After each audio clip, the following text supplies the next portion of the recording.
আমাদের বাংলাদেশ তথা ভারত বলেন বা বিভিন্ন জায়গায় আপনি দেখবেন যে অনেকে একটা কথা বলে, যার প্রয়োজন সে করবে, অথবা বিশেষ প্রয়োজন হলে করবে, অথবা অনেকে বলে একাধিক বিবাহের বিধান আসছে বিশেষ প্রয়োজনের জন্য। ঠিক আছে, কিন্তু কোরআন হাদিসে আপনি কোথাও পাবেন না যে একাধিক বিবাহর বিধানটা আসছে বিশেষ প্রয়োজনের জন্য।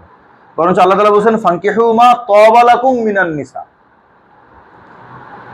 যে তোমার যেই নারীকে তোমার ভালো লাগে নারীদের মধ্যে থেকে তুমি 2টা বা 3টা বা 4টা করো।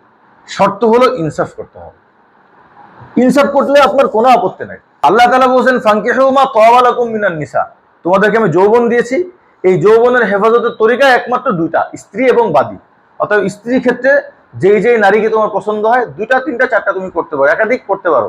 আগেকার মানুষ অনেক বেশি করতো, সেখানে ইসলাম একটা সীমারেখা দিল, একসাথে 4টা বেশি রাখতে পারবে না। তবে এটার কোনো জরুরতের সাথে সম্পর্ক না, এটা ইচ্ছার সাথে সম্পর্ক। বিবাহের ব্যাপারটা এরকম, একাধিক বিবাহ করার ক্ষেত্রে শরীয়তে কখনোই জরুরতের কথা বলেনি। আপনি 4টা স্ত্রী রাখবেন, এটা আপনার শখ আর অন্য কিছুই না, তবুও আপনার জন্য 100% হালাল।